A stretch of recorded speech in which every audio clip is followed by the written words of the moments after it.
his co-author, no historian ever asked Henry to explain his investigation. If they had done so, I know that Henry would have answered their questions fully and completely. But the fact is, they did not. And that is the primary reason why Henry wanted to write this book, to firmly but politely correct the many errors made by these historians, who had written about Pearl Harbor, but had never had access to the people or the classified documents that Henry did. It was not until 3 years after the first publication of this book that Clausen's findings were confirmed by the National Security Agency, NSA.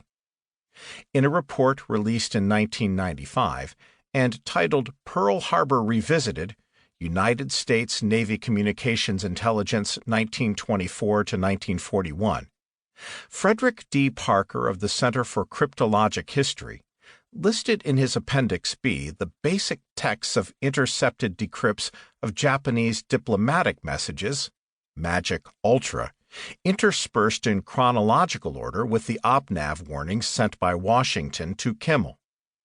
Parker summarizes the importance of these messages, saying, "These messages are so revealing that it is easy to lose sight of the fact that U.S. officials were often reading these messages at about the same time as the Japanese diplomats."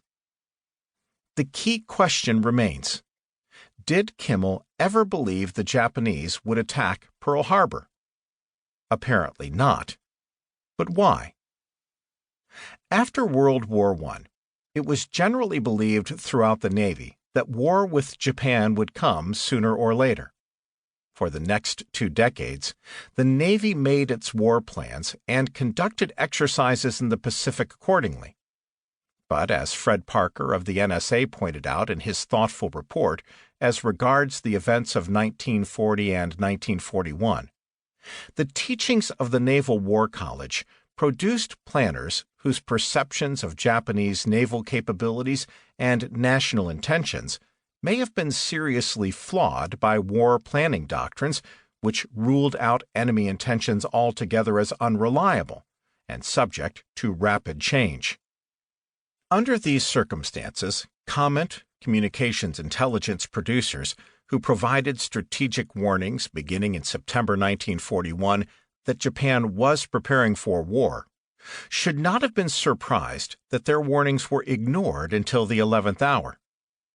To put it more bluntly, Kimmel, Short, and others badly underestimated the capabilities of Japan's armed forces and ignored evidence of its government's intentions until the disaster of Pearl Harbor had taken place. Parker's report also cited Kimmel's testimony at the congressional hearings on Pearl Harbor, when Kimmel said that he had no reason to suspect that the 6 Japanese carriers which had gone missing from the Japanese radio network had, in reality, been converted into a lost fleet during November. Parker refutes Kimmel, writing, "In fact, before the November 17 procedure change, it was clear that these carriers had been assigned to a separate organization, the 1st Air Fleet." However, neither Com-16, Corregidor, nor Layton, Kimmel's chief of intelligence, picked this up, though it was reported by Com-14 in Hawaii on 6 November.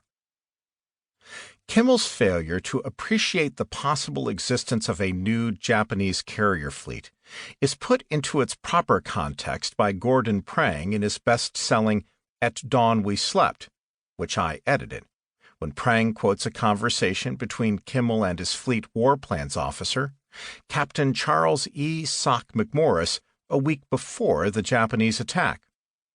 The conversation can also be found in the Pearl Harbor hearings. During a general discussion about American strategy in the Pacific, Kimmel had just been advised by one of his officers that the Japanese had the capability to attack Pearl Harbor by air.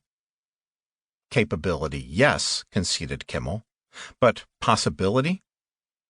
Kimmel turned to his Fleet War Plans officer. "What do you think about the prospects of a Japanese air attack?" he asked McMorris. "None. Absolutely none," replied McMorris.